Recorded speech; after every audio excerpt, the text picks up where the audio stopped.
Welcome to the Gen Z Stoic Podcast. Where every week we strive to lead younger generations on a path to virtue through the insight of Stoic teachings and personal stories from our lives as Gen Z Stoics.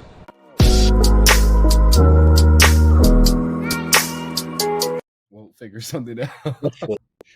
So we're very resourceful. No, but I was thinking this week, because I've been listening to a lot of Rogan, and I was like, if there's one person who, when I look at their life, and because how old's Rogan? He's in his 60s, right? Joe Rogan is 56 years old. Yeah, that's crazy. Yeah. But in 40 years, if I'm like living his life, like I think I would be the happiest person in the world. Like get to commentate on UFC and just sit ringside for every UFC fight that I want to. Have a podcast where I get to talk to a bunch of interesting people and make an impact that way. Like train and everything. Just go to comedy clubs all the time. Do stand up. Like, I probably wouldn't be good at stand up. I'm way too serious. Don't forget, dude. This dude is in like extremely good physical health. Well, yeah, he looks like he's like 30, and he's yeah. Like, well, it's because he has like all the money and resources to do that. It's like, yeah, but he built it up slowly. I mean, he built that. Like that's the only way to do it is over time. I mean, he's 56 and he's had everything he's had for. I mean, not extremely long. It took him a bit, but built his way up. Well, I'm under the belief that he's genuinely like a good person. You know, hear the stories of him. He sticks by the right people. That's why he's commentating on UFC and everything, is because he stuck up for them when it began.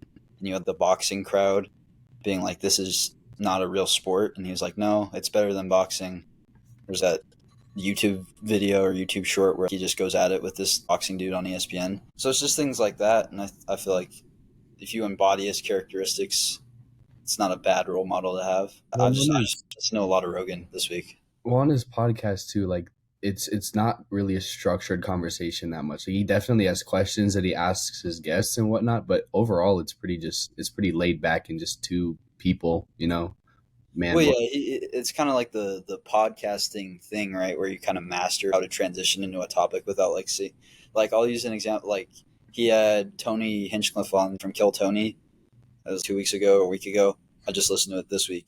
And without explicitly trying to get him to talk about the Tom Brady roast, because Tony fucking he killed Tom Brady, like absolutely killed Tom Brady. Yeah. But I forget, they're like talking about something. Oh, they were talking about Tony's idea for a movie, and he's like, you should really know what a good platform for that would be. Netflix. Speaking of Netflix, what about? And I was like, okay, that's pretty cool. Yeah. We haven't gotten there yet, but I feel like we've progressed with guests to where like we're sort of doing that. It's a little bit rough still, but like we've still.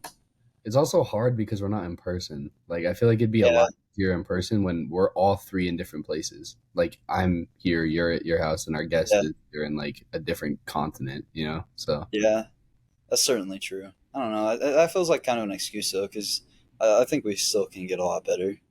No, I'm not saying we can't get better. I'm just saying it would once we have like a studio and a place that we can host, like an actual, you know, place. Studio where the background isn't like bed sheets that have been hung up. Or just my room, bro.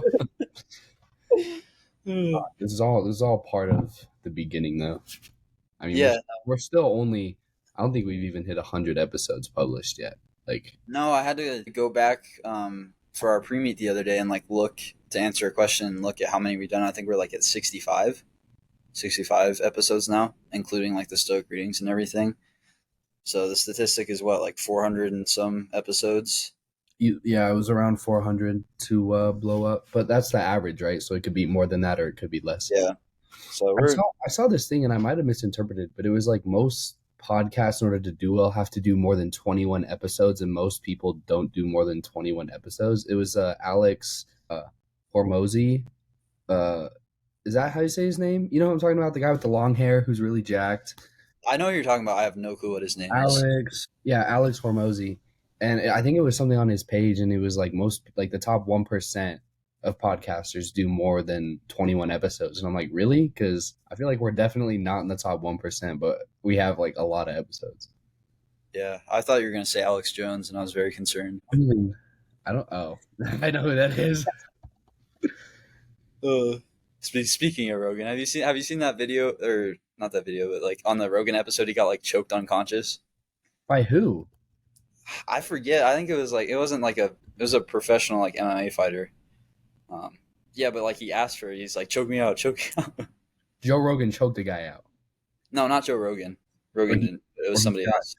oh Yeah, he got choked he out. just goes unconscious. His face during that's so funny.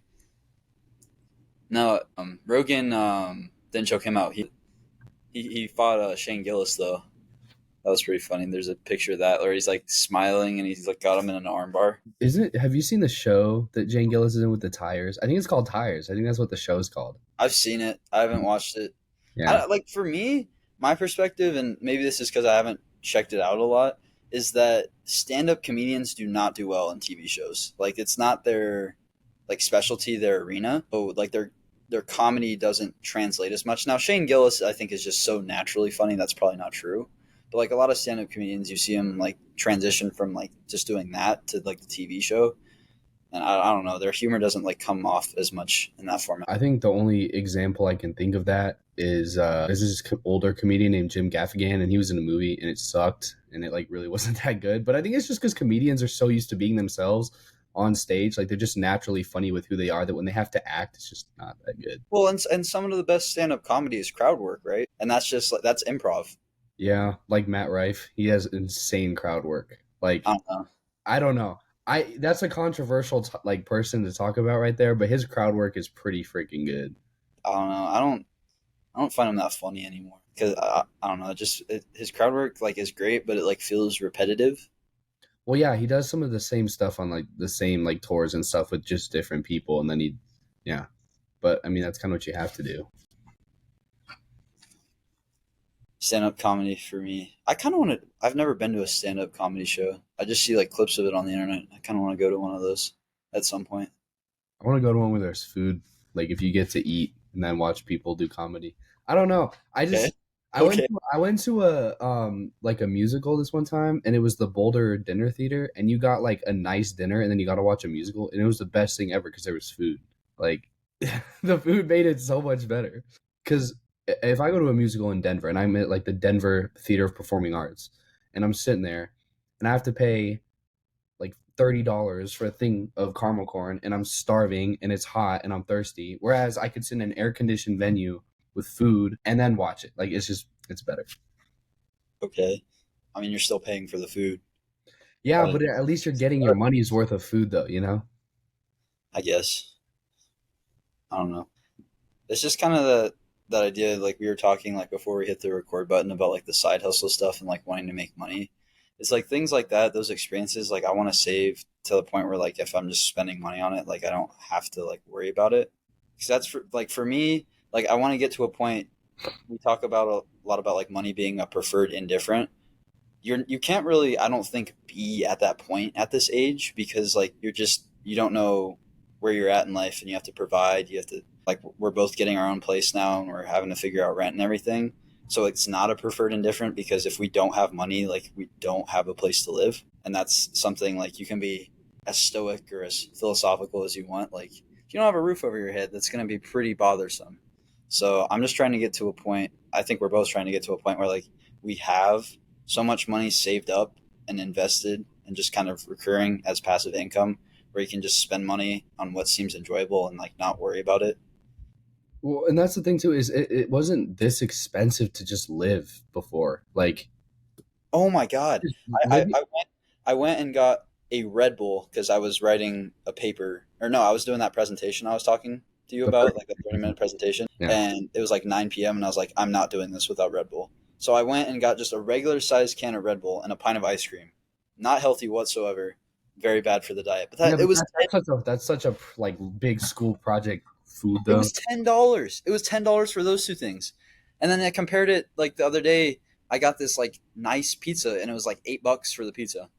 It just doesn't really it doesn't make sense to me.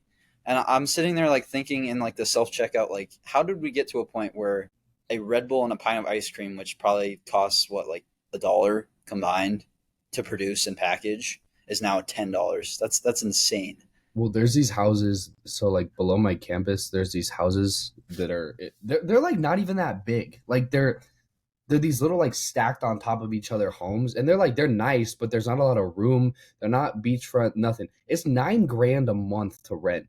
Well, yeah, that And makes sense because it's LA.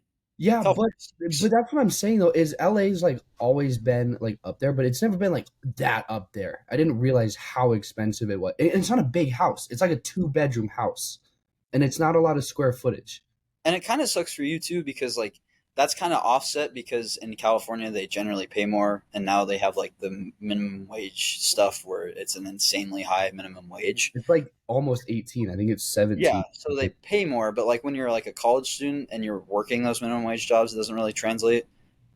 Like that only translates when you're like actually in the middle of your career and like can kind of afford that. That's like and I don't get that either, the discrepancy between states. Like I would much rather, like I know LA has all those amenities and like the people and everything, but like you consider that compared to like you can buy like a mansion in like Arkansas or Alabama or Mississippi for like 300 grand. Like I get like the difference there of temperature, people, attractions, everything, but like really, like just like you feel cool because you're in LA. That's worth paying 9 grand a month for when you're paying less per month for a literal mansion in the South. I don't know. I have a lot of family in the South, so I'm kind of biased, but Yeah, that's but and I don't have any family in the South. And the thing, like, I couldn't live in LA long term. I couldn't really live in any city that's that condensed long term simply because you don't really have location freedom at all. Like, I saw this thing that was like, if there was ever this is obviously theoretical, but if there was ever like an apocalypse, like how I would get out is like just driving out. Like if we're in the country, right, you can just drive basically anywhere you want. If you're in the city and something happens, you can't get out.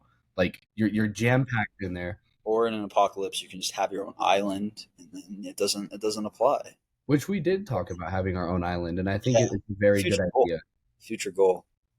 I think it would Airbnb. actually be run very well and very efficiently.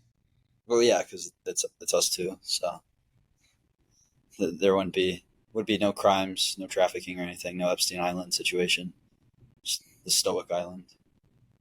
If everything was stoic, well, actually, if everything was stoic, nothing would be stoic.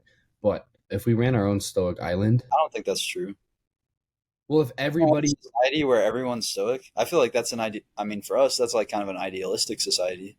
yeah, That's a but I mean, but it's not feasible. And if it were the case, like if everybody were so good at regulating their emotions all the time and everybody was like the same, then nobody would be standing out. Like it'd just be normal. And then there'd be like this new standard that we'd all, okay, but like consider like we're like here right now in society. We're at like a 2 out of 10. If everybody becomes stoic, we're like at a 6 out of 10. So yeah, like everybody's the same, so nobody's special. But like the floor has been raised so much that I think society just produces more, and it's a better society.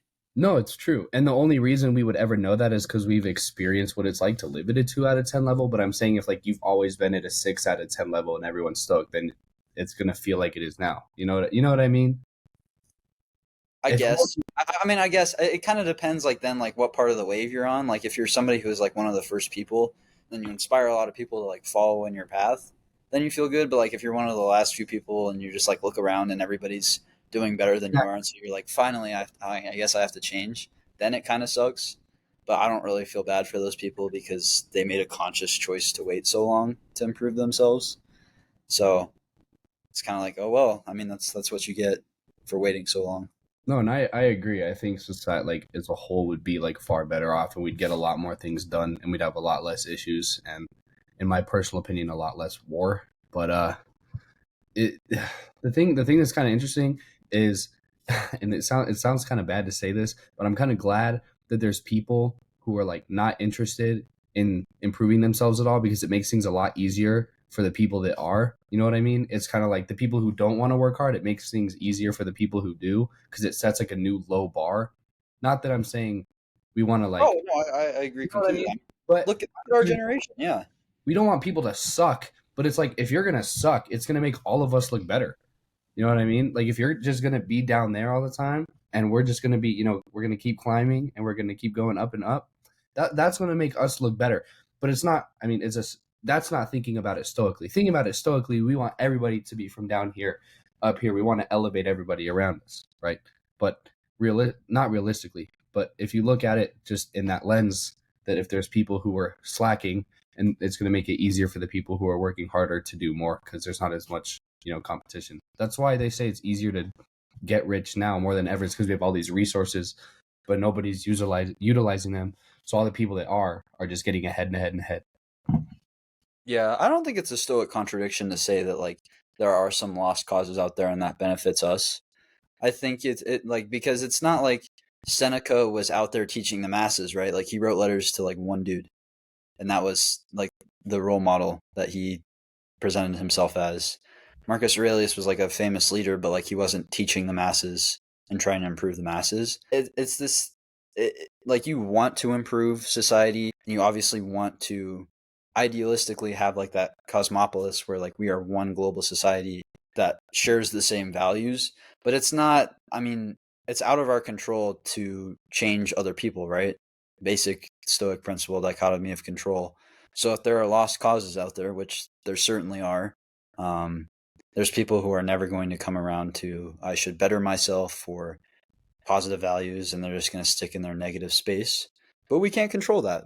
So if we say, you know what, that's fine, we can't control that, we stand to benefit from it. Like, sure, that's completely fine in my eyes. Because why would you waste energy on people who don't want to, listen to what you're saying? Well, that's the thing is all we can really do is put the message out. I mean, all we can really do is give them the idea and the tools and the resources and point them towards it. But I mean, you can lead a horse to water, but you can't make it drink. It's that same principle. You're not going to waste all your energy like forcing people to do what you think is right or making them do this or that because you can't. It's not going to work. We're just doing what we can essentially, and we'll keep doing our part. But not everybody's going to agree or try it out. So Well, and it looks different for everybody too. Like we've put the message out there for a year and a half now, and I think instead of like to like visualize it, instead of us like putting the message out there, somebody grabs onto it, and then we just like grab them by the shoulders and like, "This is how you do it. This is how you do it. This is how you do it." Like it's sometimes better to just put the message out there and let people interpret it themselves. Now, some people apparently interpret that as you and I being Christian nationalists and things of that nature, which and is not very don't forget that. yeah, Not very funny. I mean, very funny that I'm a Christian nationalist when I've expressed my trepidations with Christianity on the podcast. But you know, That's the art of social media is your entire depth of character is determined by a 20 to 30-second clip on the internet.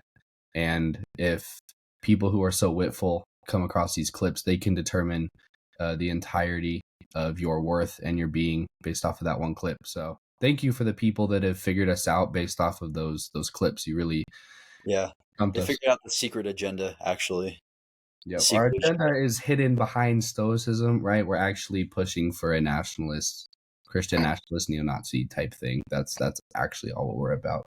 That's Well, what I mean, have you been? I don't know if you've been watching. Like Ryan Holiday's been doing a lot of TV interviews because he's publishing a new book, so he's going around promoting the new book. I've And seen. I've seen a lot of the things about the new book. well, these TV interviewers are just like so dumb and like try and paint stoicism as this negative light when they clearly don't even know what it is. Like uh, before I like joined Riverside, I was like watching clips, or while I was waiting for you to like join, I was watching like Instagram and like going through his account, and there's this interview with CNBC where and like they try to paint him as like being a psychiatrist rather than an author and like this like master of philosophy and everything, and just a negative connotation to all the questions. And just people are so negative with their like stereotypes. Like people have no clue what stoicism really is, but they've heard like Andrew Tate talked about stoicism twice, or Jordan Peterson talked about stoicism a couple of times, and they're like, oh, these guys talked about it. It has to be bad. It's awful. So we're just gonna come in with negative connotations. It's Yeah, well, that's the problem is you see the elitists and they're like saying, they're not great people or they say not great things sometimes or just very out of pocket things simply for marketing purposes. And then they see that and they're like, that's the entirety. And then it's just a hasty generalization, which is, in my opinion, one of the worst logical fallacies to commit. But unfortunately, that's pretty much everywhere with people growing on social media and just viral clips going everywhere is hasty generalizations about, specific areas of study. In this case, philosophy, Stoic philosophy are being thrown around everywhere. And then, like you said, we're getting a negative light. But you said it was CNBC. yeah. Is that like a major? That's a major media. CNBC. It's like I think it's like the business kind of focus of NBC. So it's pretty neutral on like the political bias chart. I think some of it has to do with agenda too, because Stoicism is a lot of Stoicism. I think is an antidote to what we see messaging wise with like today's society, where we see a lot of victimhood and victim mindset. And I think that's like on both sides of the political aisle and every facet of life. There wants to be kind of this permeation of and spread of just a victim mentality, and that goes towards like, oh, you've been oppressed for X, Y, and Z reason for so long. Rely on this party or this figure of authority or this institution so that they can help save you and they can help, blah blah blah blah blah. And then lo and behold, that institution, that person of power, that political party doesn't do anything, and so we kind of stuck in this mindset, and that's one of the most prevalent things we saw and why we started the podcast, right? Is victim mindset, victim mentality. Stoicism is kind of the antidote to that, because stoicism teaches you never have to be the victim. Like, you can be in a situation where you are the victim, right? We've both been in situations where we are the victim, but there's always a choice that we have realized where we can either say, yeah, I am the victim. Why is this happening to me? This sucks. My life is terrible. Why would God do this to me? Or something like that, based on what your beliefs are. Or you can sit there and say, this happened to me. Okay. Like, all right, how can I grow from this? How can I learn from this? Right? How am I going to get through this, rather than just sitting there and kind of wallowing in how much of a victim you are? And so there's this agenda, I think, being pushed when we see like Ryan Holiday or people pushing stoicism, to lump it in with what stoicism really isn't, which is like hustle culture, broicism, all of the things that come with like misogyny and negative characteristics that were never present in stoicism. Or B, just saying stoicism is bad and doesn't work, even though it's influenced CBT, which is like one of the most influential modern therapy techniques. And there's studies that document like how beneficial stoicism has been to people who start practicing it. But we don't want to listen to that. We want to listen to like the media, who has those negative views because maybe they have an agenda to push. Just maybe. Just Yeah, maybe. well, the thing too is with the victim mentality is one, you're just expecting people to do things for you because in the past things haven't been done for you, and not even for you specifically, but let's say you're grouped into a group of people. I'm going to take an example, right? Let's say you were in a group of, you were a group of aliens, right? And in the past, your group of aliens had been denied the right to go to the grocery store, okay? But now you're able to go to the grocery store just like everybody else. Okay. This is my example. And I'm not gonna get into a real life example because I really don't want this podcast to get taken away, but just bear with me here, okay?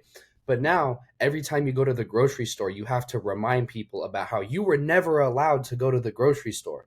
And all these major like media corporations, right? They're like, remember that time when they couldn't go to the grocery store? And now it's just this reoccurring thing that keeps getting back brought up when there's actually no more issue. I'm not saying, there aren't any issues with these people going to the grocery store anymore and there's not conflicts within the grocery store, but it's to keep bringing up this idea that actually died a very long time ago that society has moved past. Take that for example. Now you have these people who are constantly living in this mentality where they expect things to be done for them because there is a history of things not being done for them. Well, that leads to two things. One, just the basic victim mentality, and you're honestly pretty miserable to be around. But two, that's going to translate into other parts of your life. You're never actually going to get anything done because that mentality is going to translate into your work. It's going to translate into your family. You're going to expect things to be done for you. Whereas stoicism, great approach. You say, this did happen to me. I'm in control, not of what happened, but how I react to it and how I change it. But unfortunately, when the mass media is controlling basically every narrative you see on the news now, it's very easy to say, oh, this is the news, this is the truth, this is what's happening, and so this is why I should think it. Instead of stoicism, it says, well, maybe everything you're told, that's not entirely true. You should always be questioning more and more. You should always be trying to learn something more. I saw something interesting, and this was just a conspiracy. So I'm gonna just leave it there. But this guy, it was on an Instagram reel, and he was like, if we have, the media today that's like controlling narratives and whatnot, imagine how incorrect parts of history are. And he looked at the history books, and he said all of the history books in American schools are owned by the same people. And so you think if they really wanted to take something out of the history books, they might be able to do that because every single book is owned by the same company. It's really just this idea of controlling what is seen and not seen. When I was talking to some friends from India that I met at my school, They were talking about how in India they essentially learn everything from the outside about America. The outside world knows a lot more about America than America knows about the outside world. And that's simply because of one, our media, but also just the education system around it and what we're actually exposed to. Right? He was like, the guys I was talking to, they were like, yeah, well, America, it's kind of iffy. There's a lot of things in India that America has that you guys don't know that we have because you're never taught. But India is actually not terrible. There's definitely conflicts there, but it's not this like disgusting, in trouble third world country that America thinks it is. It's not like that at all. Yeah, I don't know. Conspiracies from Instagram Reels, maybe not that valid, but that one has some validity to it. There's the famous kind of theory that history is written by the victors, right? So even if textbooks weren't controlled by one company or a few companies, the historical accounts of things that happened 2,000 years ago, 1,500 years ago, are from the perspective of people who won. And the losers, their history kind of got squashed. They got washed over by whoever won. So we don't really know the history. And even besides that, the history that is available to us, we're not knowledgeable of. I think this isn't really a generational issue. I think Gen Z kind of gets like it thrown at us that we're like, oh, we don't know the history of the country. We don't know civics, blah, blah, blah, blah, blah. I've met some people, especially at our high school, who definitely did not know those things. So there's some truth to it, but I don't think it's more than any other generation. But there's people out there who just don't know the history. I was having a discussion around how the U.S. government treats its citizens, and somebody wasn't even aware of what Operation Northwoods was, which, the CIA operation that went to the president's desk and then got vetoed, where they would have killed thousands of American citizens in terrorist attacks to justify going to war with Cuba. But there's just things like that that are publicly available that we have like no knowledge of. Now, for me, like that, my knowledge of that has greatly influenced how I view government, because if they were willing to do that 70 years ago when they had less power and less money, what are they willing to do now? Not trying to push any political theories there, but just that kind of just basic sentiment, right? So it's just being aware, right, and being informed, being knowledgeable. That's the thing that I think we kind of bridge the gap between philosophy and politics, is just being like aware and being knowledgeable. We try and stay as apolitical as possible. That's certainly hard to do in today's world, and that's why you see politics kind of bleed onto the podcast. But like you said, we stay away from it because we enjoy doing the podcast. We enjoy having a philosophy based podcast. We don't want it to get taken down. That would be pretty sad. So we stay away from those kind of topics. But Yeah, well, the thing is too is a lot of them aren't political topics. They're just real world topics or social issues that get labeled as political. Is kind of the issue. Is they really have nothing to do with politics. The reason they're labeled as political is because campaigns and political parties like to take sides with these issues, and then it becomes political. But the issues don't actually stem from anything political at all. well, think about we've talked about the Israel Palestine thing a lot on this podcast, and we've stayed away from like looking at like the history of it or like the politics of it or like taking a side or anything. And it's just look at like how much philosophy can lend to your approach to the situation, especially as it relates to a lot of the protests we see. Like just think about like being calm and being non-reactive and being really mild-mannered and embodying like courage and justice, right? You can do all those things in those protests, but they're strengthened if you have like a philosophical backing, I believe, and like an ethical code. So I completely agree with you. We stay away from political issues, but like philosophy can serve you very well as you enter like the political realm. Like you've told me a bunch about how like since you've implemented stoicism and you've learned how to like stay calm during debates, like your skills, your argumentative skills have improved greatly. That works for everybody. We get so riled up in today's society when we're arguing with people, and I say arguing because debates don't really happen because debates are formal, debates are civil, and that's very rare. But just like arguing, we get red in the face, we get very flustered, and just the ability to remain calm, you know, take your emotions out of the picture. Something we don't see a lot of in the current protests. A lot of people are red in the face. A lot of people are yelling at each other, and so people are going to say, well, oh, you're talking about Israel Palestine. It has to be political. No, it doesn't have to be political. That's That's kind of the basic argument here. It's certainly a political issue, but if you apply philosophy, especially some of the tenets of Stoicism, it becomes a lot easier. You're not walking around angry all the time. You're not walking around frustrated all the time. And now I think there's certainly some validity to being angry about the situation, because being calm, being passive, and being nonchalant about children being bombed is not great. I think we should really care about that issue. But there's a difference between being emotional and then being invested. Being invested means like the emotions come from the place of like caring deeply about the issue. Being emotional just means I'm just going to be upset. And again, lo and behold, it's not a political argument. It's just a basic, like you said, common sense social issue argument of how do you best approach the situation, no matter what your opinion is.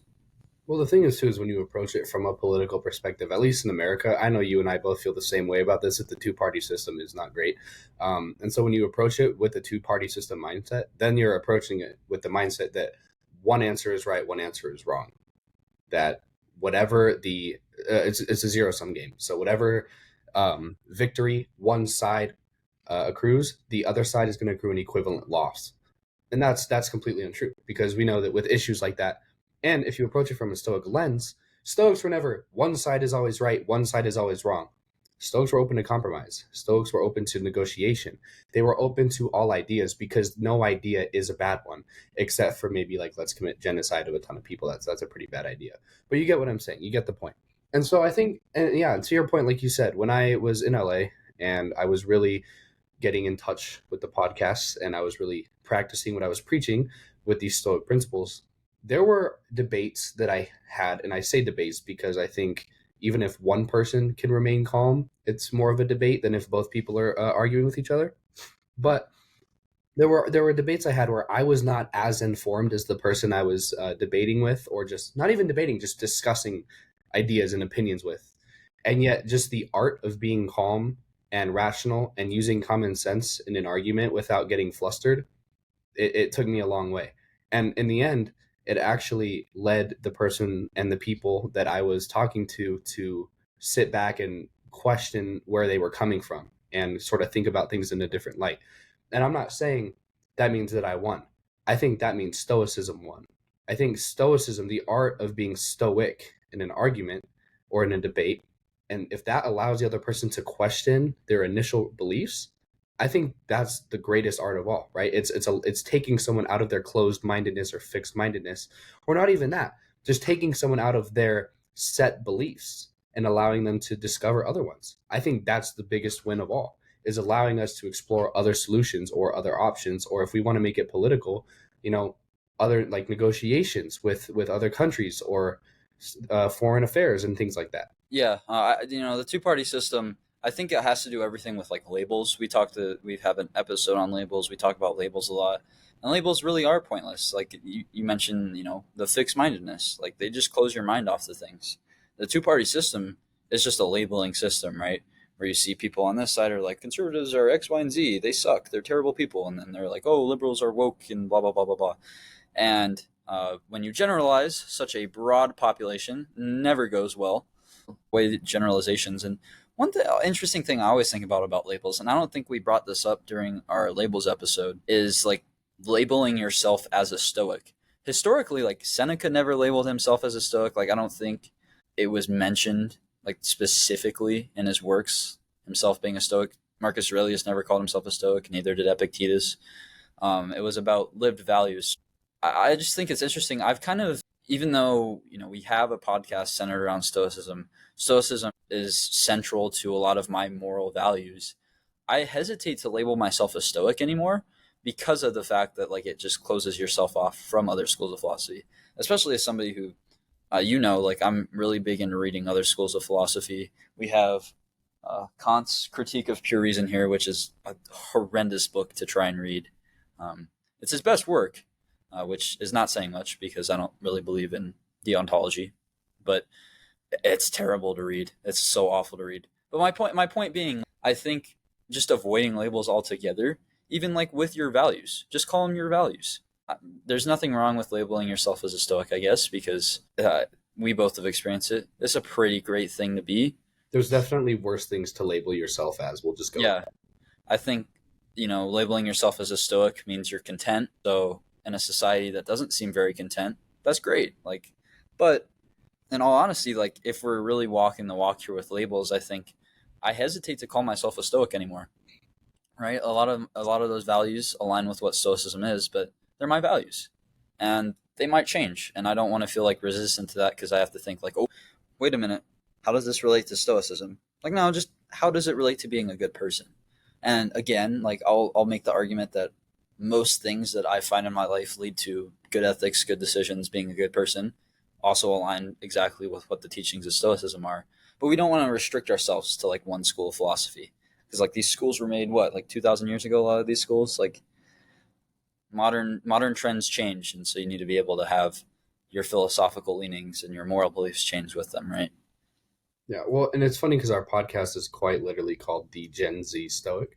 But when we say that, it's more of saying what would a Stoic in Gen Z do? Someone who does label themselves as a Stoic, or someone who is a practitioner of Yep. Stoicism.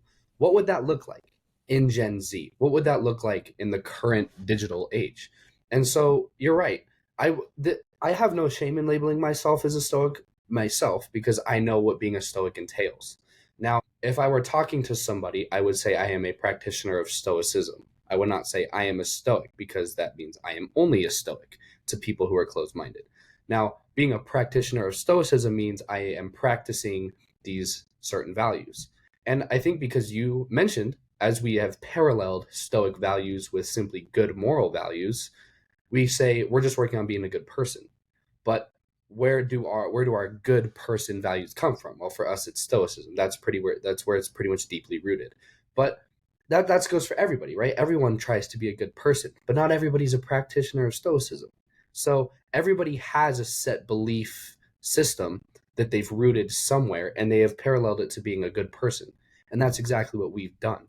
So the Gen Z Stoic stands for more than just being a Stoic. It stands for, how can you be a practitioner of stoicism in your everyday life, not just being a stoic. Because anybody could say, "Yeah, I'm stoic.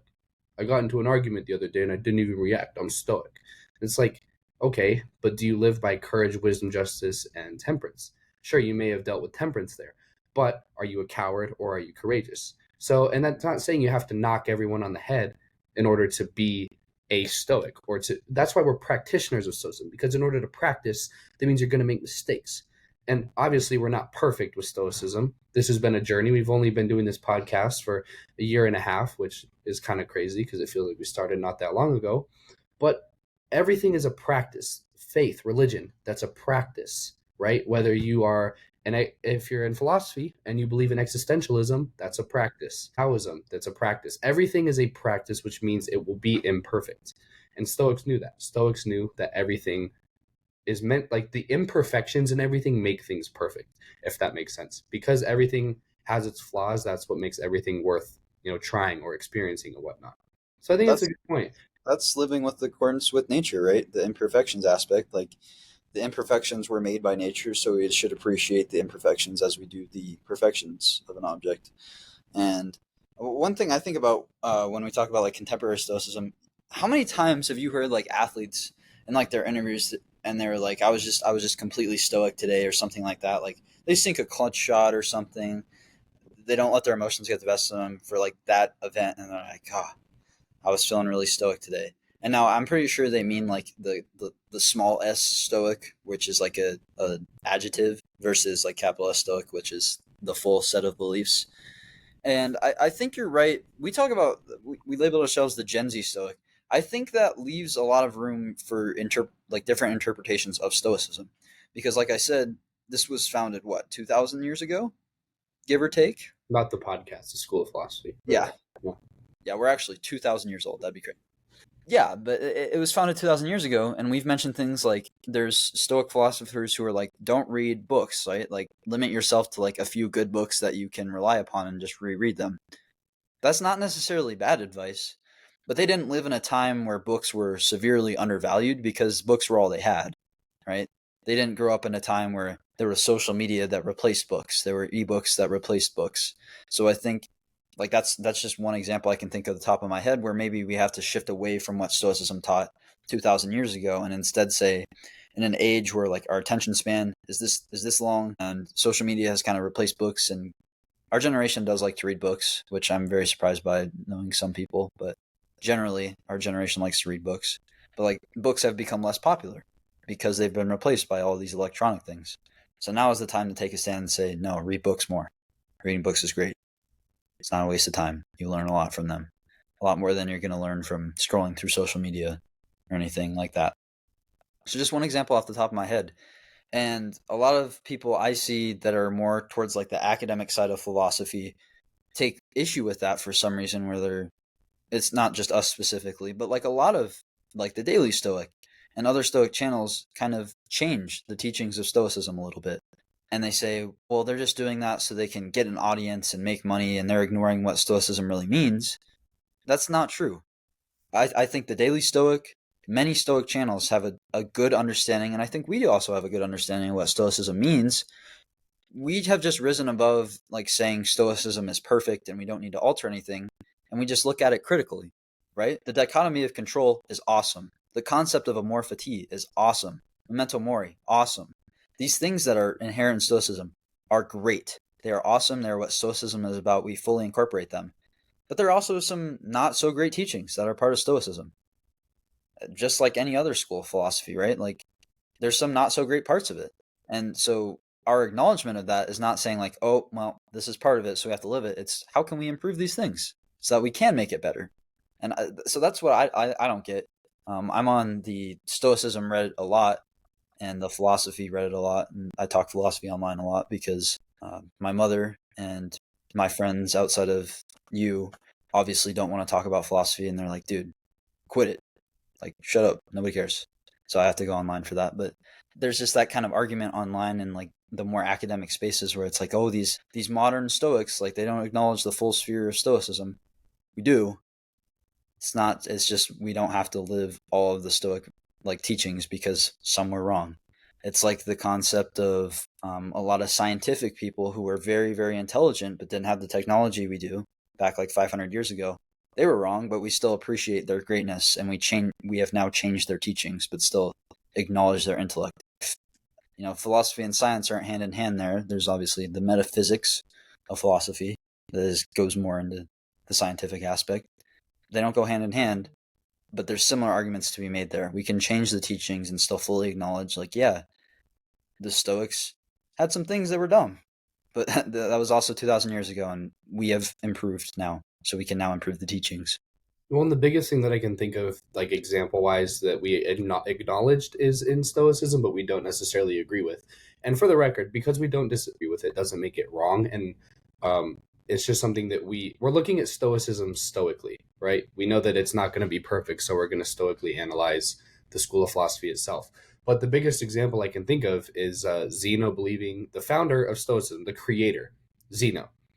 He was all for polygamy, and Ren and I, after seeing that, we're like, no, no, not really. I'm not gonna really agree with that. But that's not saying that we don't appreciate Zeno as a whole. I mean, without Zeno, there probably, I mean, at least not yet, or much later, the school of Stoicism wouldn't have been founded, right? So we can still appreciate his works and his opinions and the things that we do agree with. We don't always have to agree with everything, and that's sort of the interesting thing, is because the world has changed so much, but human nature hasn't really changed that much. That's why Stoicism is so applicable. It's like, yes, the book example, right? Obviously, there weren't as many books back then. There also wasn't social media back then. So that's why they had their opinions. Now, you can go to like thousands, hundreds of thousands, millions of libraries across the world and see and get all kinds of books. But you can also go on your phone and replace books with just about anything you want. So the world has very much changed. But the human nature, the fundamentals of human nature are still the exact same, right? Humans are a little bit different now. Our attention spans are that of a goldfish. We're easily angered and thrown off our rocker by things that we would not have been thousands of years ago. We're a lot softer now, but we're still humans. It's not like we're some new species that emerged in the age of technology. And I think that's why Stoicism is making such a comeback, is because in an era filled with, things that are superficial and things that are very surface level, we are seeking more. We're seeking something with purpose. And Stoicism sort of roots you, whoever you are, in a purpose. if you choose to practice it wholeheartedly. And that's what it did for us. And now we're not saying that everyone who practices Stoicism is going to say, yeah, I agree with everything they say. Obviously, we don't. And Stoicism may not click for you, but it's a start. I think if everyone were to truly look into Stoicism, and we've said this before, they would find at least one thing that they would agree with. And that's honestly for any school of philosophy. You don't have to start with Stoicism. You can start with Chinese philosophy, Taoism. You gave me that book, and I really loved it. I forget what it was called. I have it back in LA. I wasn't able to bring it here, but there was some Confucianism in there, and some other stuff like that. Or you could go into existentialism. I personally think it's very interesting, the existential topics. You could go into metaphysics. You could go into all of these areas of study. Ren shaking his head at the metaphysics, and I'm not advocating for it. I'm just saying you can definitely go into any sort of philosophy and find something that you like. I took a philosophy course this past semester, and I did not enjoy it at all because my professor was horrible. However, what I did find interesting is I never actually knew what the word philosopher meant uh, in terms of its Latin roots or its Greek roots when we started the podcast. Philo is Love. love, and then Thea is knowledge. So it's the love of knowledge. So the philosopher is the lover of knowledge. Yeah, I had a brain fart there. Thanks for picking me up. But it was like, yeah, because every form of philosophy, they're after one thing, and well, not after one thing, but I've seen in all Plato, Socrates, all these philosophers, they're all after one thing, and that is the truth. That is what is. They're all seeking their form of the truth, and they're trying to understand. I mean, that's the highest sought out good, essentially. And so, if everyone were seeking their own truth and they were to look at these schools of philosophy or these forms of philosophy, if you will, and try and find something that resonates with them and be open minded to these things, I think the world would just be finding purpose again. Whereas now, go on social media and it's skibbity sigma everywhere, and your brain is falling apart, and there's no purpose anywhere. Yeah, I'm sorry for saying that, but it's true. I see the kids come into the YMCA nowadays where I work and up in the gym, and they're just coming in and they're just saying these things that they're regurgitating off of social media. And granted, we did that all the time. And now we're saying, oh, it's gotten so much worse. But has it? Has it really gotten worse, or is it just looking different? There's different trends, and there's new trending words or trending phrases, right? Or there's new slang. It's been the same forever, but it's just looking different as we get further down the line. But the same, principle is applicable to everybody, and that is that you can find your purpose if you go into something that was rooted deep in the pursuit of knowledge. Yeah. I'm shaking my head at the metaphysics because, just my personal opinion, metaphysics is the non-fun part of philosophy for me. So I don't know. Maybe people dig metaphysics. It's not fun to read for me. So I've stayed away from it. I just enjoy reading the more kind of ethics side. I think it's interesting of note of like the human nature thing. We, as humans, like we think that we're so different than we were like 2,000 years ago, but like a lot of the characteristics of society are the same. And I think of it like we're telling the same story. Like when we think about like hero movies and action movies and things like that, they follow the same path of stories that were written like 2,000 years ago. Like Homer, when he was writing like tragedies and stories of heroes. There, the hero's journey, right? We see that diagram where there's like the hero's journey where like they lose somebody important to them. I don't know the hero's journey, so I'm actually not even going to try and paraphrase. But like we've repeated that for 2,000 years. So we repeat our entertainment sources for 2,000 years. Obviously, we're going to repeat a lot more, and so that's why philosophy is still so applicable and it's still relevant and it's still being expanded upon. Now, an interesting thing of note is like you said, Stoicism really was dead until Ryan Holiday brought it back, and he brought in a new wave of contemporary Stoicism. So I'm just curious. I'd like to hear your opinion first, and then I can kind of delve into mine. We are now what, like 10 years past its comeback. Where does Stoicism, do you think, go from here? Like, does it really latch on, or do you think it's just going to stay where it is, or is it going to die out again? Now, I'm obviously hopeful that it stays around for a while, but I don't know. I'm just curious. What Mateo? You think it's going to stay around for a while? It's interesting because it made a really big surge as well with Tate, because that was one thing he talked about. And when he was extremely popular around the internet, it seemed like Stoicism was as well. And now I would hate for stoicism in today's day and age, and I don't believe it is, but I would hate for it to be a thing where it rises with popular influencer figures on the internet and then kind of dies down as they die down. But I, like you said, like you are, I'm optimistic for the future. I think what Ryan Holiday has started, if it is seen by the right people, can be continued, and I think it can be grown again. I think more people, I think a lot of people know what stoicism is, because when a lot of people ask me like, oh, what's your podcast about, and I'm like, we base it around the Stoic school of philosophy. Like, that's really cool. So it's not that people don't know what stoicism is, right? That's not the issue. Now maybe the people of Gen Z don't know as much about it, because most of the people that ask me are adults, um, and so they're familiar. But the reason I think we're targeting Gen Z specifically, not targeting, but we are hoping that this reaches Gen Z specifically, this podcast, is because it kind of fell off, right, until Holiday picked it up. And that was 10 years ago. But 10 years ago, we weren't really on the internet as much, and we weren't really consuming everything, we weren't as aware. So I think if the Stoic message can reach the right people, it will be continued. But I think if people only see stoicism in this, like you said, the broicism or the alpha male context, it's done. I mean, it's kind of in jeopardy, because that's not what it's about.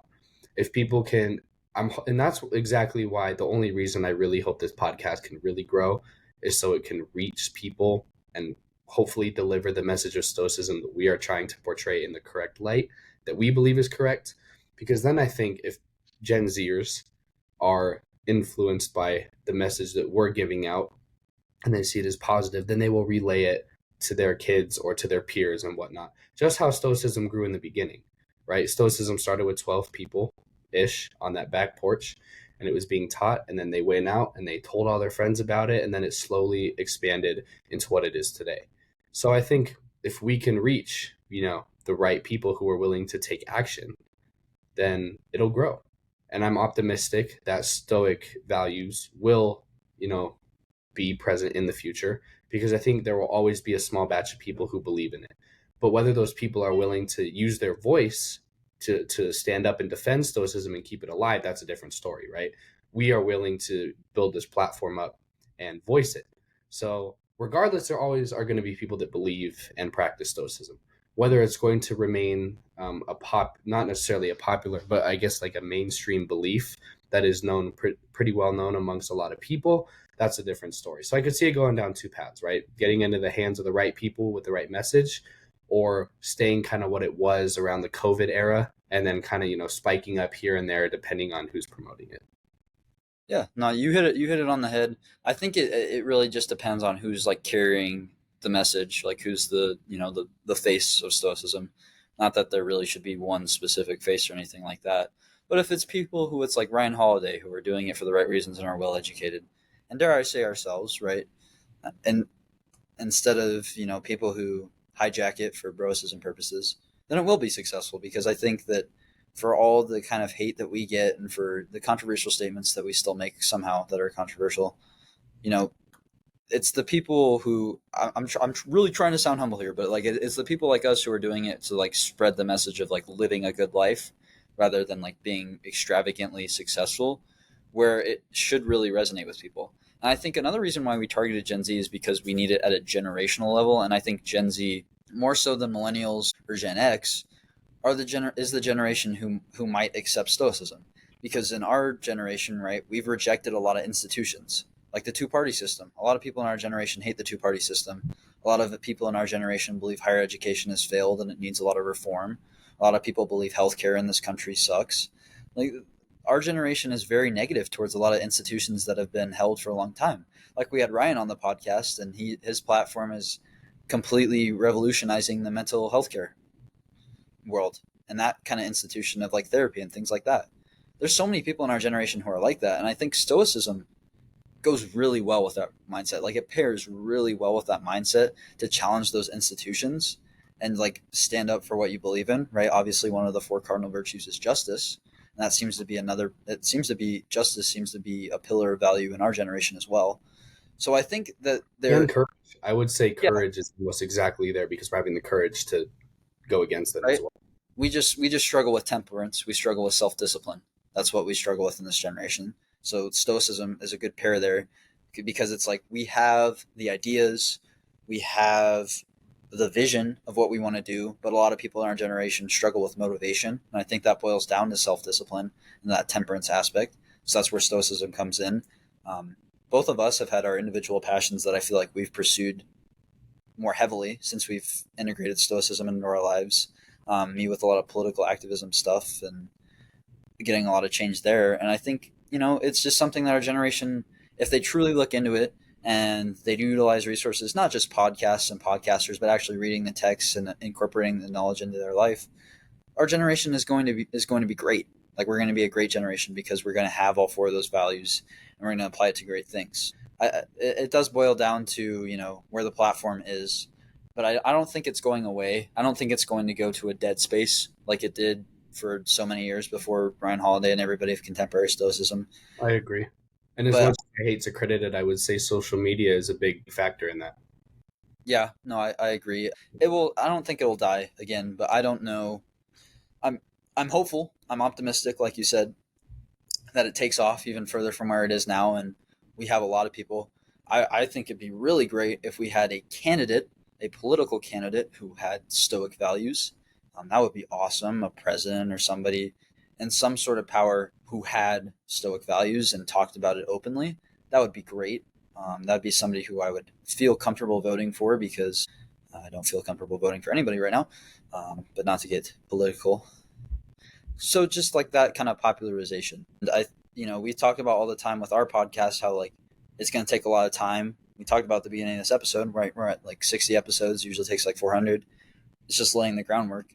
I think right now our generation, we kind of correlate really closely to that. We're laying the groundwork, and I think stoicism maybe is part of that groundwork, and we're going to see it pop up even more than it is right now in the near future. That's what I'm hopeful for. I've actually had a very similar thought about the presidential candidates, and if we had a candidate who was like the Stoic Party or something like that, how beneficial that could be to a country if somebody really stood up and spoke in front of a lot of people very calmly, very rationally, not within a specific agenda in mind. Obviously, everyone's going to have their own personal agenda to an extent. You could argue that Stoicism is our personal agenda that we're pushing out, right? But with an agenda that's not meant for their gain, that's not meant for a party's gain, that's meant for the country's gain and the people's gain.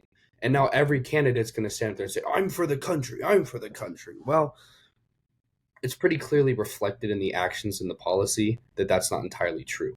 Okay. And it doesn't take a genius to see that. You are far better versed in politics than I am, and even I can see it, that each candidate has a specific agenda in mind for their party. And the reason that that's a problem now is because it's creating, and it has always been, but specifically now is because of how much division that's going to create and how much division it has created. And so I think you're right. I think this generation is courageous. Matter of fact, I know we're courageous. I know that we want justice. We want what is right. We are courageous to stand up and do things. I mean, look how many people will stand up and protest for what they believe in. That takes courage. That's not easy. Look how many people will take a platform and argue or push for an idea that they think is right. That takes both courage and justice. We're also not stupid, right? Well, kind of, because we have a lot of people who don't know the basics about like geography or politics or the basics, right? But that doesn't make people stupid. That just makes us uninformed. That doesn't mean that we're unable to learn. It just means we haven't learned. Now there's definitely people, but there's people in every generation that are maybe not the sharpest knife in the drawer, right? The brightest bulb in the box. But that's not saying that our generation is dumb. Our generation is not dumber than any other generation, right? We're not like the stupid generation. But look how we've grown up. I mean, kids are getting phones when they're 4, so that's quite literally changing the neuroscience and the connections in their brain. So we're thinking differently, but that doesn't mean we don't have the potential to still be a great generation. I would say if there's one area where we are struggling, you're right. It is temperance. We're very emotional. Things get very emotional. The media is very emotional. And when that's the majority of the information that people are consuming, we're going to copy and also be emotional, right? You see debates, you see, left and right movements. Everywhere you go, it's emotional. Social media is very emotional. Everything is targeted to your emotions to make you think or act a certain way, essentially. Fear mongering in the news, marketing tricks on social media. Everything is emotional. So if we can sort of recognize that, and I think that's the biggest thing with Stoicism initially that we were drawn to was the managing of emotions, not the suppressing of emotions, but the regulation. If we can learn to regulate our emotions and separate reason from how we feel, then we are on the track to success as this generation. Yeah. And not only temperance, but I think like there's a lot of people that I talk to who are like around the school of stoicism. And another thing that I forgot to mention when we were talking about the future of stoicism is like spaces like X and Facebook. We got connected to those spaces with Benny last week. We didn't even know those existed until last week, but there are like thousands of people who are in the stoicism. You mentioned social media. That's just another great way of, like, a great platform, right? Like stoicism back in Zeno's time was taught on a little porch in a community. And now we have what is like the global version of that, which is social media, right? Like we can create our own kind of stoa. Like we have our porch here, and it's just instead of being confined to Athens and the people who walk by, we now have a megaphone that blasts it to the world. And I think that's great. That's like we talk about, there are some pros of social media. That's one of them for sure. Connection, networking. And so hopefully we get to take advantage of those spaces in the future. But that's just another reason why I'm optimistic for the future of stoicism. And something that kind of mentioning here is with the temperance and everything is that there's also like the promotion of family values and like being a high value person towards a family that I think is incorporated in stoicism. I think is it Seneca who talks about like one of the best things in life is to find a wife and start a family, right? There's some of those kind of traditional family values which we are both very fond of that are inherent in stoicism. And there's also like the teachings of like what a good man is, what a good person is, that can be easily applied to families. And why I bring that up is because our generation, you know record high levels of polygamy, divorce rates are really high, uh, the rates of starting families going down. Everybody has microplastics in them now, so that's going to suck for fertility. So there's just like a bunch of things that kind of point towards the erosion of family. And I think if we erode the family unit, it doesn't even have to be a traditional family, but like just a solid family of that's a support for you. When that erodes, I think the fabric of society is gone. Because right, like we've talked about this before. If you can't respect like your parents or like a figure of authority, now obviously if there's bad parents, you shouldn't do that. But if there was more stoicism, more family values, we wouldn't have bad parents, right? Or a Idea, lot less of them anyway. yeah, a lot less. But like if you can't find somebody to respect who's like in a position of authority and is your mentor and gives you advice, then how are you going to be respectful once you enter the world, right? You're going to come out there and think, oh, I don't have to respect anybody. Like I made it on my own, blah, blah, blah, blah. I don't have to, I don't have to respect anybody. It's just one example. So I think stoicism, it's not inherent. It's not one of the first things you think about when you talk about stoicism, but there's a lot of family values there. And I think as we see kind of those going by the wayside, if stoicism kind of gains more of a foothold in our generation, I'm hopeful that can turn around and that we can see more healthy families.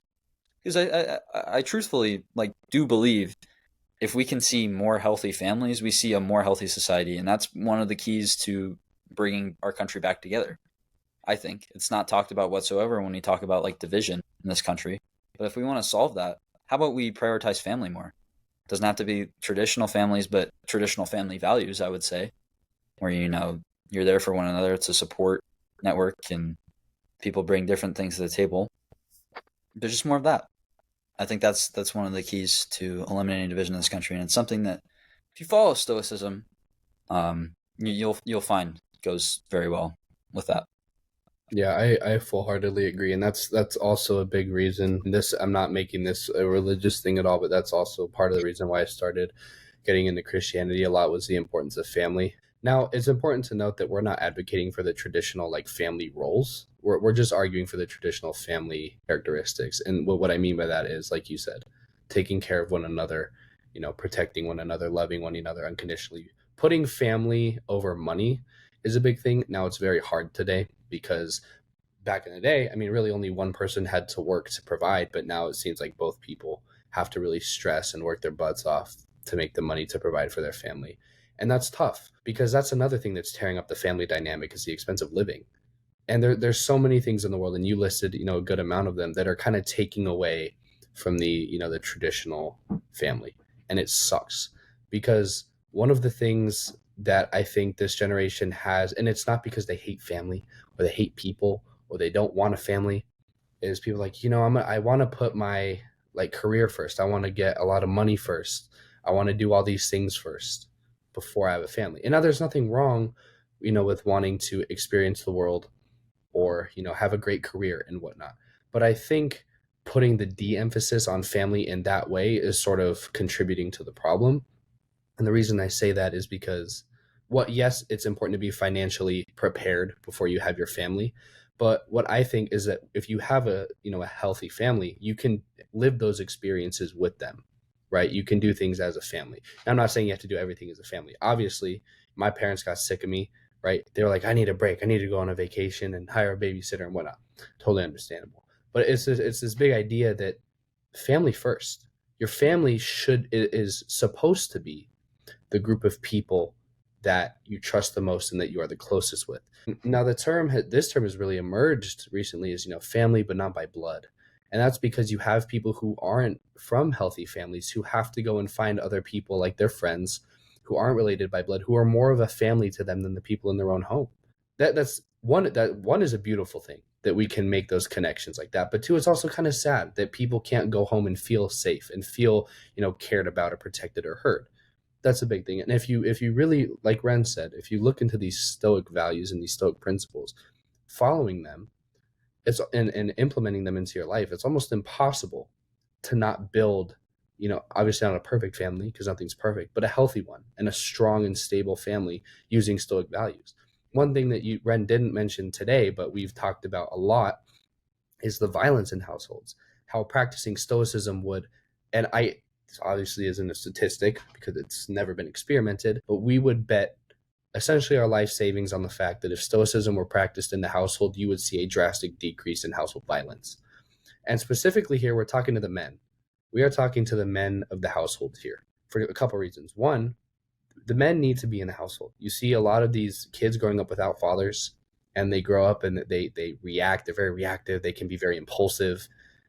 Men need to be in the house. The father needs to be in the house, setting an example of and I say good man, of what a good person should be.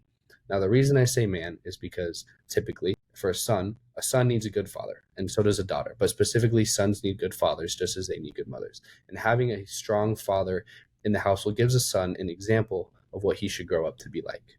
Now, also another reason is because typically the majority of household violence is committed by the men because we're more aggressive by nature. Not That's not an excuse. That's just what I'm saying. And so, if men are practicing these stoic values, you will see a lot of fathers that have temperance, that can control their temper. That we've all had the universal experience of doing homework at the table with dad at night, right? Where the dad gets very, very angry because you don't know what 3 times 7 is and you can't get it right. That's a pretty universal experience. And that's just a small example. But the point is being, if you have fathers who are patient and who are kind, you don't have to worry about them, lashing out at you or getting angry. And you're not respecting them because you respect who they are. You're respecting them because you're afraid of what they can do if you don't.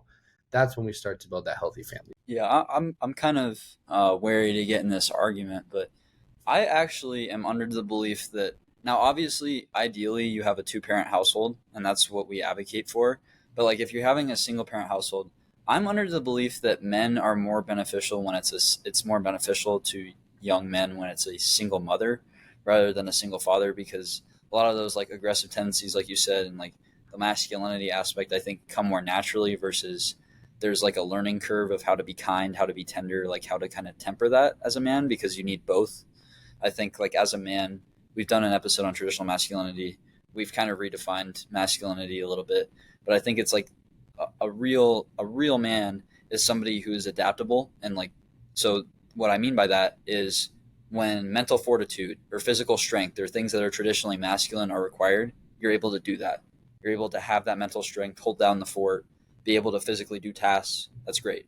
You also need to be able to know when to be gentle, when to be kind, when to be compassionate. And then you also need the wisdom to discern between the two. Those are the three things I think you need. And I think those two, the wisdom and like the physical strength, the mental fortitude aspect, Speaking from, I think, both of our experiences, there wasn't necessarily, right, like a father there. Like we kind of learned that on our own. Stoicism certainly helped, and I think it's easier for men to learn that rather than to learn like how to be gentle, how to be kind, how to be tender. Which it's certainly possible for men to do both. I'm not saying that whatsoever. Like it's easy to do both. I feel like you just got to put in the work to do that. But when you have that single mother aspect, you kind of learn that from an early age, and so that's ingrained. And so I think you know how to be more adaptable. And then like on the flip side of that, from a young woman aspect, I think the father is more important for like the same reason, right? Because the counterintuitive things that are harder to learn, a father can teach those to a daughter.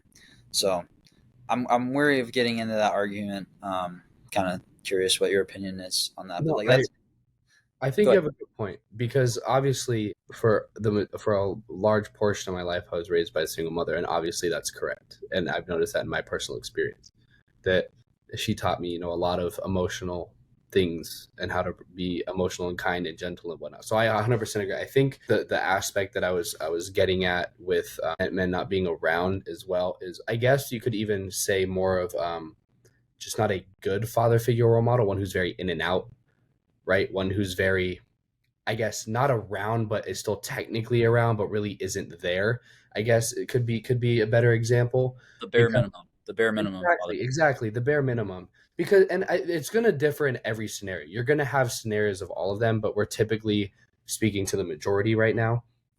If you have, right, a father that's doing the bare minimum, right, that's going to be different. And I can't really speak to that very much because I don't know what that's like. For me, it's really been all or nothing. And so it's really interesting though to kind of look at what a stoic father would look like, to paint that picture in my head, because I can't really imagine what it is like, or what it would how it would affect the household. I can really only imagine that as myself, how I would implement it when I'm a father, and how when I have kids, how I would do it. But I can't really imagine the effect it would have on myself, because at this point, I mean, I'm almost 19, and it's been just a really long time. So I agree with you. I think that you have a daughter growing up with a single dad, or a son growing up with a single mom.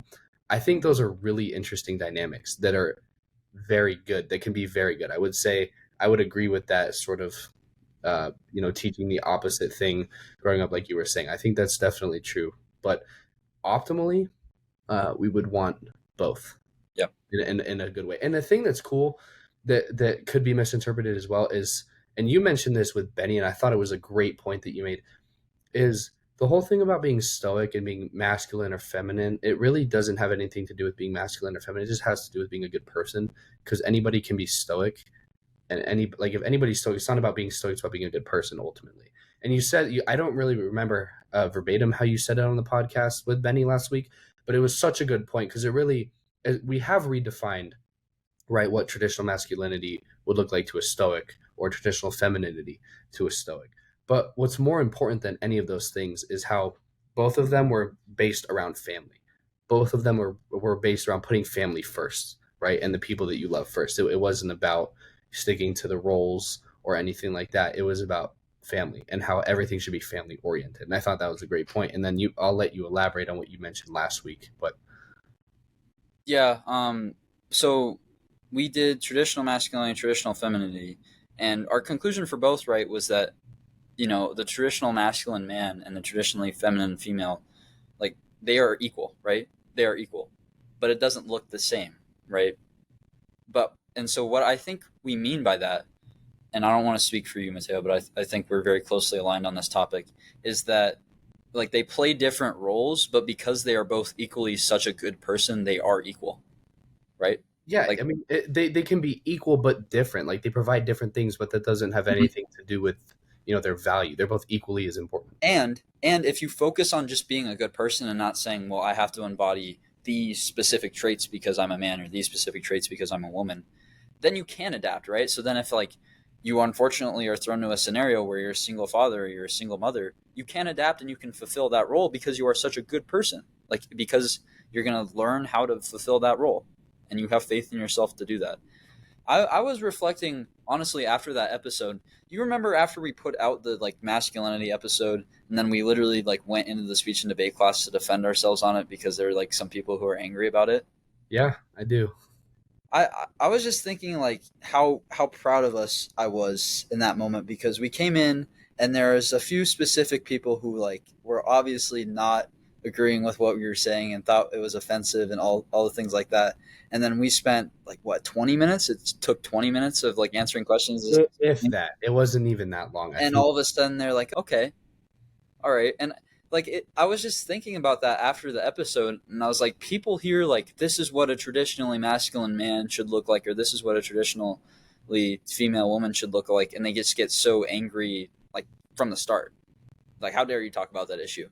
And it's another thing for me. It seems like a common thing we've mentioned with a lot of issues where once you sit down and, like you said, you present it in a calm manner, and where the emotions are taken out of it, you just present it logically and you just articulate what you're articulating, a lot of our generation agrees. Like for some, like we have this idea that like the idea of gender and like roles and everything like that is this hot button issue in our generation, and it certainly is. But if you sit down and talk about it and just explain it, like we have a lot of agreement on it. Like I don't like, and so I don't know. I was reflecting on that after our episode because anytime we talk about masculinity on the podcast, I kind of go back to that moment because that was one of like the first moments of the podcast where I'm like, wow, we've really grown and we're doing like great things. I'm very proud of what we're doing. So it's a fond moment for me to recall. And anytime we talk about masculinity, I just think about that. So, miss those days. Well, it was interesting too because I had no idea who I was talking to. Like you certainly knew some of them from speech and debate, but I was like, I don't even know any of these people who are like disagreeing with me, but it doesn't matter. You know what I mean? Because the point that we were trying to get across could be told to anybody. And the way that we explained it, it wasn't in the form of like an agenda pushing manner. It was very just a calm deliverance. It was here's what I think, here's why. And now I want your thoughts. And the thing that you said that we actually agree on a lot is true. I had a conversation with somebody the other day about gender and that whole hot topic, right? And we didn't ultimately to the core values disagree on really anything at all.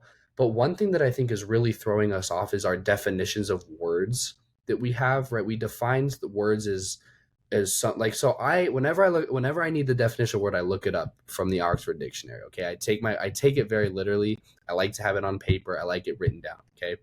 Now, as a society, we also know that that's not always what's popular. Sometimes we take words that have different meanings behind them, and we can kind of that's sort of how that's how slang works, right? That's how all these things work. And so when you're using a word that to you means one thing and to someone else means another thing, you're going to think that you're enemies, that you're disagreeing. But actually, in reality, it's really just clarifying what you mean. And the only way you can do that is by being calm, right? If you're just yelling at each other, you're never going to figure that out, right? So the specific example was I looked up the definition of woman, and it was in the Oxford. And no, I'm saying this, and I'm not arguing for any side right now. I'm saying what happened. I looked up the definition of woman, and it was an adult biological female. Okay, and I said that for me, that is my definition of what that is. And the person I was talking to was like, yeah, but that it could be someone who like identifies it. And I'm like, okay, so we're both agreeing though that that's what it is, but people are like using the term loosely. And so it's not that we're disagreeing morally, that people should be treated well, that people should be treated with respect no matter what they think or believe. That's not the issue. The simple issue is just the terminology that we're having misunderstandings about. I think it's very rare. Well, it's not very rare, I guess, but the majority of our generation believes that everybody should be treated with respect. I think down to the core, we all believe that. Or at Also, least we should believe that. we should, yeah. And if people don't, I would say that's probably something that you should really work with yourself on, because that's kind of the like I guess to an extreme level can be a fascist mindset that you should all conform to one ideology, and if you don't, then you're not respected. But um, the point being is that we're all not that different. We really are not that different. And I think if we can sit down, and I wish I sound like such a broken record every time I come on the podcast because I say this every time. If we can just sit down and put the yapping and the yelling and the flustering aside and just talk to each other civilly and respectfully, we're going to get so far. We're going to make so much progress, and we're going to realize so much about the people that are around us that we didn't know before. And we're going to start to see ourselves more as humans instead of left or right, or masculine or feminine, or good or bad. It's really going to be kind of a moment where we see ourselves as united, which is what we need in the Arrow division. No, that's actually a good point. Like we treat words as like harmful and like arguments as like harmful and ideologies like stances that aren't harmful because they're certainly I don't want to say that having a certain ideology is not harmful. Nazi Germany, obviously, if you had that ideology, that was pretty harmful. But a lot of modern day ideologies that aren't harmful get labeled as that just because you have an opinion that is in disagreement with mine that's somehow harmful. Shout out to my university for having a free speech policy they're trying to implement that says ideas are harmful. Just want to give a little shout out there for that. Um, but it's that kind of idea, right? And it's funny that I mentioned my school. Like it generates in education. It comes from media and education and from a lot of these institutions. They tell you like ideological conflict is terrible and it's just like this awful thing, and if somebody disagrees with you, that oh they must be a bad person and ideas can be harmful, all of these kind of things that dissuade you from like having a conversation with your neighbor, right? And now we can't get past the politics of anything, so you can't even have a conversation with your neighbor about like your trash cans because you're like, oh, this person supports XYZ, they must be a terrible racist person or something like that. Or oh, my neighbor supports this ideology, they must be this sensitive snowflake, whatever. Even though like you're just trying to have a conversation about like, hey, can you move your trash cans or something, like just something that simple has now become clouded because of that. And And I I think it's unhealthy just to bring up that the extremities of both sides, whatever it is, are kind of, magnified on social media to make it seem like all of them are this way and all of them are that way, which kind of makes it worse. Well, and I laugh too that some of the like extremes of both sides are very similar, right?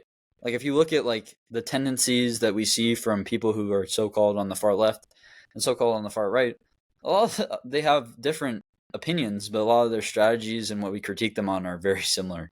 So it's just ironic to me. Getting away from politics, though, I think we hope to have more conversations like this, like I mentioned, where we got to go into our classroom. Now we were still in high school, so that was why, and have that discussion. But like as we move forward, like we've talked about like doing live episodes where like we like sit down in a park and like if people come and join us, they come and join us. We want to have those conversations, and that's what I think. We're the Gen Z Stoic. We talk about Stoicism a lot. Obviously, that's central to us. But like, if we can also be a beacon of just like open dialogue and saying like we don't need to be so sensitive about these topics that we can't talk about them, and think that like it's painful to have discussions about this and we should avoid it. If we can be that beacon as well in our generation, that would be great. It just speaks to, I think, we're very hopeful, we're very idealistic people in our generation, and we think that we can make a lot of change. And so hopefully we get there. Hopefully we get there. It's going to be a long and arduous process because changing society means changing individuals one person at a time, and we're reaching more and more people, so we're kind of embodying that philosophy because it's just one person after the other and kind of snowballs. But hopefully in the near future, we can do things like that with the live episodes, with discussions, maybe video calls, things of that nature.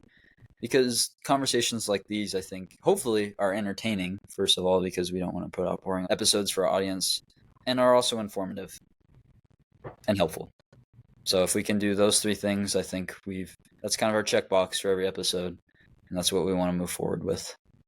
Yep. I guess the only point to just close with that I was going to add on for you is the Stoics would combat cancel culture, which is why it's important that we're pushing for open dialogue as well, is because the cancel culture ideology kind of says, you say one thing that is presumed to be bad by mainstream and you're done.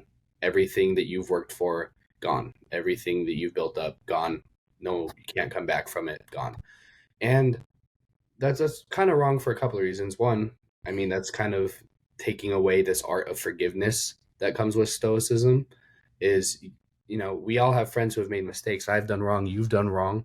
Does that mean that we should all stop being friends with each other and hate each other because we've done one wrong thing? No, we forgive and we move on. So that's one thing. But also, I guess, alluding more to the free speech part of it, is every idea besides the bad ones are good. You know what I mean? And by the bad ones, I mean like we want to take extreme examples, go back to 1930s. Every idea that does not promote harm or like abject like discrimination towards somebody is a good idea. Is a positive contribution. Yeah. Exactly. And so that's why we're open to all ideas. If we are, our ideas are in disagreement with other people's, we want to know. If if you have a view on something that maybe we haven't covered, or you see something a little differently, we want to know. The live episodes would be really cool because then we could interact with people in real time rather than just over comments or, reviews. And we appreciate all the comments and reviews, but if we can grow large enough to where we'd actually get people to show out to do a live event, that would be pretty cool. And Ren and I have talked about maybe road tripping at some point, just going around and speaking at numerous locations around the US, which would be a big move. So mark our words on the 9th episode of season 3 that is something that we would like to do. But yeah, ultimately, the Gen Z Stoic wants to be a beacon for people who want to be open minded and learn.